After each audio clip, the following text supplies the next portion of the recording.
Hello YouTube, this tutorial is going to help some students and researchers understand the basics of Seismostruct. I will be explaining some of the basics here. Maybe some practical examples to explain more in depth each feature in the program. First we have the materials here. Now here we have all the tabs and I will be explaining them in brief as well. So first we have the materials. You can add a material. There's something called general material and a material class. The difference between the two is the material class, it's more simplified, concrete, steel, reinforcement, and you can choose the class that you want. If you need anything related to this, you can click on help and start reading from the software's manual. All right. For me here, I have a concrete class and concrete class, another class for the beam. So this is for the piers, since this is a bridge model. So this is a pier and this is a beam. So this is a column and this is a beam, and this is the reinforcement that I'm going to be using. If you double click it, if you double click it, you'll see all the properties. Now if you go to add material class and click OK, it's going to create a new material for you. It's going to fill these for you. Once you are done, you can double click any of these and you can fill them yourself. Now one important thing about this program is that this program can be copied. All these can be copied into Excel. For example, let's say here, all these can be copied into Excel. Make sure you copy the right ones. Now I can copy these back into my program. So if I need to change something, for example, if I need to change something in all of these three, I can copy them to Excel, change it here, and then copy, and then click Control V here. Click one click here in this space, click with the mouse, and then Control V, and it will paste the things that you have copied. This applies to all these tabs. Now, if you want to create a class with more detail, you can click on Add General Material. Some of the things that I'm going to say to cover here is that you can add a steel bilinear curve. There are some steel curves that are more complex. Manders concrete, this is used for most applications. Most of the researchers use this. If you have high strength concrete, you can use this one. There are other classes that you can use as well. All right, so this is all the things that you can do in the materials class. Sections, you can define a section here, whether it's an R section, maybe a T section, maybe an L section, for example. You can do everything you want. If you go here to these, you can play with them. You can try to understand what they mean. Like here, if I change the eccentricity into 200, this will happen. And this is originally a T section that I made into an R section, so it will look weird when I put the eccentricity in the 200. But the beam width is 400, and this is the eccentricity is 200. That's why you see this line here going at 200. This is important if you are working with L beams or T beams. Also, once you're finished with these, you can click the reinforcement from here. You can click the concrete from here. You can choose the section that you want. Be careful because there are some. Jacketed reinforced concrete sections. If you have just the concrete jacketing, you can use those. If you have some composite sections, you can use these. If you have some masonry, you can use these as well. In the upper side, you have some steel sections, hollow core, rectangular, or whatever. Reinforced concrete, you have the rectangular, quadrilateral, and so on. You have some column sections. Look here, you have some column sections. This is an L-shaped column section. And you have some rectangular section. When it says rectangular section, this means that this is a beam. If it says a column, then it's a column. This is very important for researchers. Moving on to the reinforcement, there is the longitudinal reinforcement, but this has some limitations. So if I want, for example, if I want to put a bar, steel bar here, I cannot do that. But I cannot do that from here, but I can do it from here. Now this is a little bit tricky, but it's easy once you learn it. Once you learn it more. Now let's say I want to add a bar. I can add a bar from here. I can choose from this button. I can choose the number of rebars that I want, the diameter, and it will calculate the area accordingly. Now if I click this, so this is the total area. If I have 2 bars, it will multiply by 2, 3 it will multiply by 3, and so on. I would recommend to use this since you don't want any complications in your calculations. All right, and this is the D2 and this is the D3. Be careful because this program, I want to clarify something. If you are using the additional or the extra reinforcement for the program uses this cover as a clear cover, not center to center, not center to center. No, it doesn't use this. This is not used. This is used, the clear cover. So make sure you understand this very, very carefully. I believe that the D2 is this one, and D3 is this one.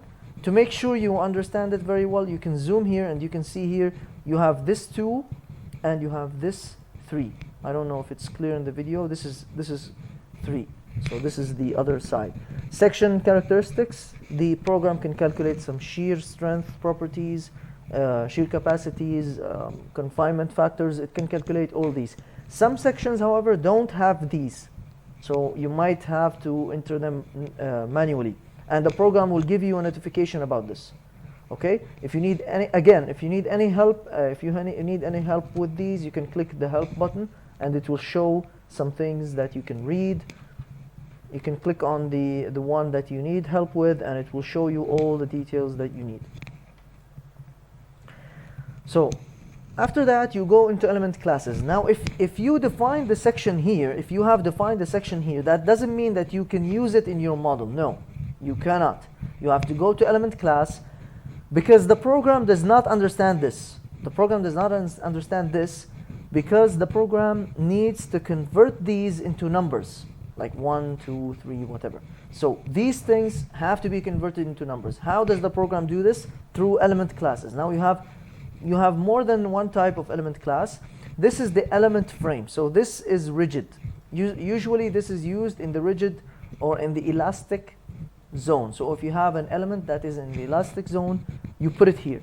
You're very, very sure that this material will not buckle, will not break, nothing will happen to this material, so you can use it here. This is number 1. And number 2 is that you have some in. Now this says INFRMFB. So this is an inelastic force-based element class. This is an inelastic force-based plastic hinge element class, and so on. So this is an inelastic displacement-based element class. You can see here that I'm using these. Now, if you click new, if you click add and you click element type, it will ask you which one you want. Now, if I click on this, it will tell me which section I want to use. Now, these are the sections that I have configured here. So these sections are there. So I'm going to find them. Let's say I put this, and it will ask me about the section fibers. Now, each section is divided into some fibers in order for the program to understand how this section is configured. So it will divide this section into small pieces. This is 1 and this is 2 and so on. So the higher this number is, the better. But usually researchers use 150 to 300, maybe 150 for beams. These are typical values. You don't have to use them, but these are the usually used values. And for columns, it's 300. Usually these are the numbers that researchers use. Moving on, you have the I'm not going to cover these ones, the truss and the rack and the masonry, because I have not worked with them so far, so I'm going to skip them. For the link classes. Now, if you have an expansion joint, let's say you have a slab here, and there's an expansion joint here, you can define this expansion joint using this link element. So the link element helps you define expansion joints. Now you can see here I have something called gap element. Now what does this gap element do? It's the expansion joint. Now you have to understand something. This is the trilinear asymmetric curve. This means that the curve will have 1, 2, and 3, something like this. So it will have 3 slopes. It will have, 3 different slopes. So this is what it means. This is 1, 2, 3, so it's trilinear. Now if you don't need this one, so you will go with the bilinear. And the bilinear here is referenced as BL. Whenever you see in the program BL, it's bilinear. If you need more help on this, you can click help and it will show you everything you need. All right. Let's say I want to go to link elements, and then yes, linear symmetric curve, linear asymmetric. You can read about them. It's very, very easy. And here, and also here, the program, the help tells you what to do, what to exactly do if you have an expansion joint of 20 millimeters. This is an example.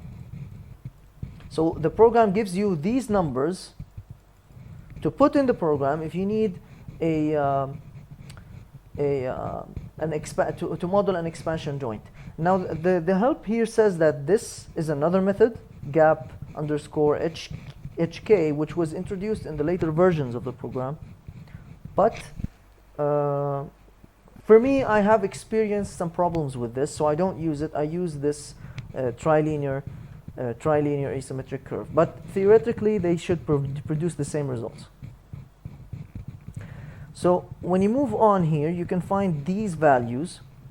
Now, for example, this is K plus node, and this is D plus 1. So this is here, and this is here. So all the pluses, now until here, these are all the pluses. So all these are on this side, and all these are on this side. So that's how the program works. You can see that I have some values here written. These, if to my units, Newton as a force and the length of millimeter, 1 times 10 to the power 15. This means infinite stiffness.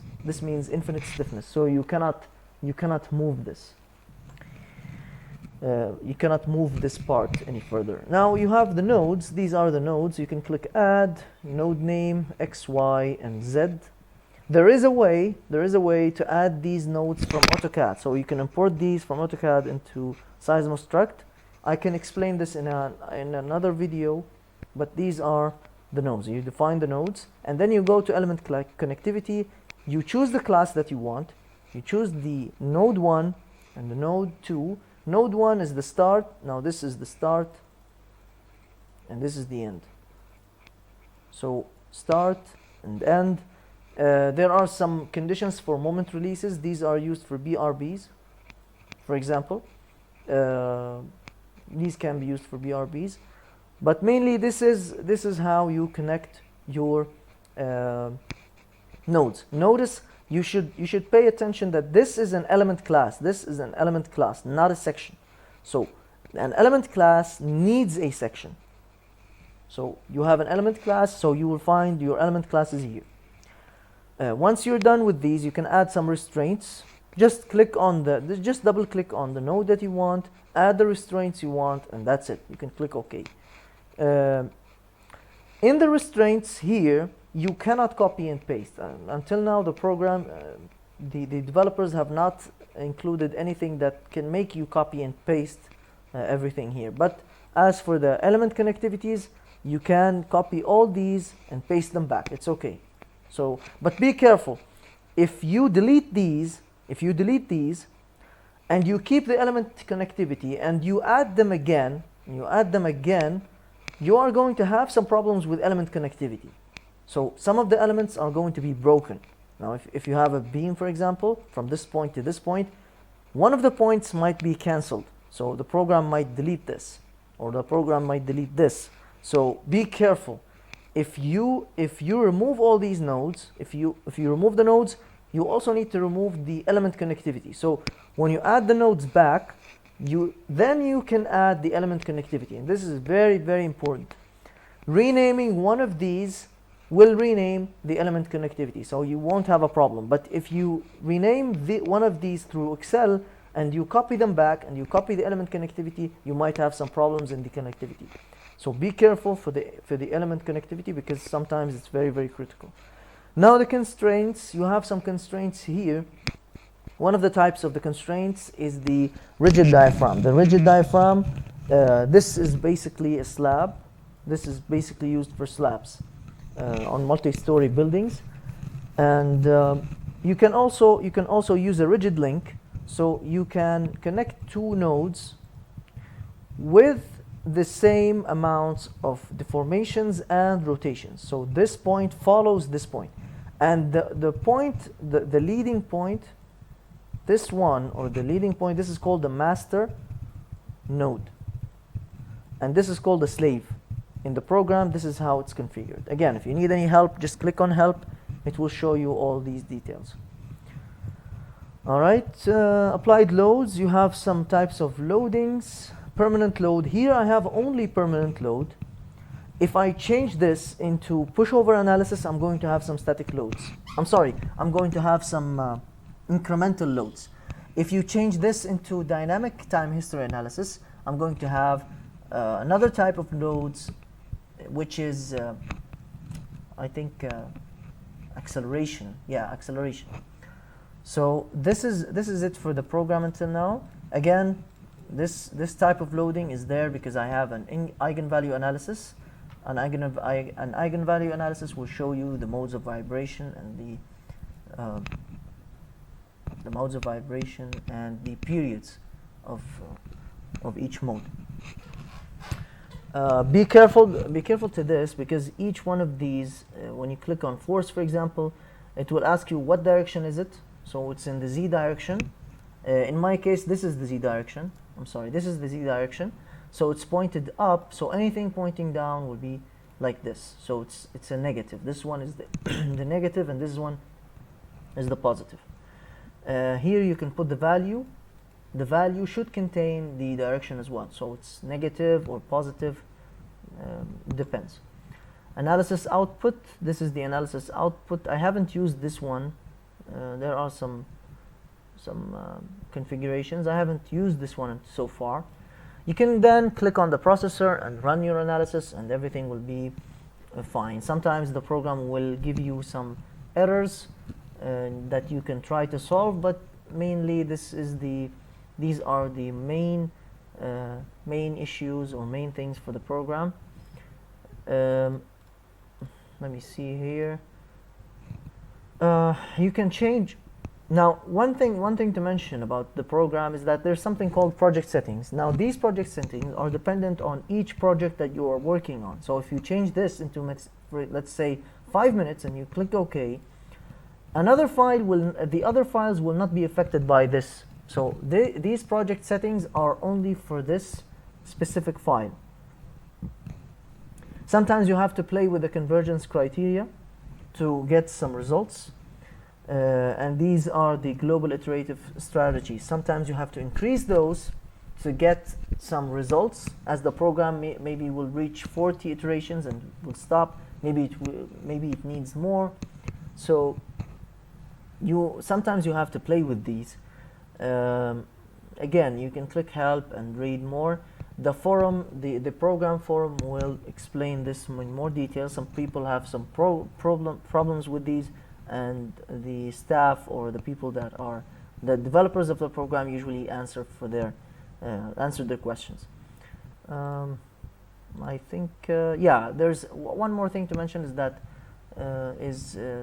Usually if you want to define the mass, it's better to define the mass using these. So you are defining the mass from the frame and mass elements and loads. So it will consider the mass elements and the loads. One thing, yeah, you can add the masses here. So these are the mass elements. So it will consider them in the analysis. I forgot to mention about this. This is the lumped mass, and this is the distributed mass. Now, so this is a mass that is distributed by a length, for example. So it's a distributed mass instead of load. You can add a distributed load here on the element loads, but if you need to add a distributed mass, for example, you can add it through here. This is just yes, this is a concentrated mass element. So this mass can be concentrated. It can be directed into any of the directions that you want. Again, if you need to have a mass in the z direction, you have to put it as -10, for example. And let's see here. Yeah, I'm sorry. You have to put a name. Yeah, you cannot put it as 10, but here in the project settings, if you go here, it will give you loads. Yes, so you can also change the loads from here. You can change the loads from here. I believe you cannot change this. Yeah, you cannot put a negative sign. Okay, you cannot put a negative sign in this particular one. Maybe because the mass is already defined. I think the mass is already defined and it's in its direction, so you cannot change it. Direction of the gravity, if you have an inverted model for some reason, you can change the gravity. For me, the gravity is the minus z-axis. This is the z-axis pointing upwards. So usually, the program usually has this option used. So you might have to change it into this one. I haven't used mass elements in all my projects, but you might need to. And if you need to use it, you need to select this one to have some more accurate results. Here you have loads only in the gravity direction are derived from masses based on the g value. This means that if you have any load in the x-axis, for example, it will not be derived from the mass, so it will not have any effect on the mass. If you have more, I'm sorry, it will not be derived from mass. And here you have the loads derived from masses. You can change the mass direction. You can put a coefficient that you want. If you want to change the gravity, the load that is multiplied by the gravity, since Fg is equal to mg, you might have to change this one, so you can change it here, and you also have to change it here. So these two are important. Usually I just use this option as it takes the loads from the masses based on the g value. So it uses this g value. If you don't want to use this one, then you can change it in this one. I haven't tried this one before, so that's I think that's it for now. Yes, that's it for now, and thank you for watching, and please like and subscribe.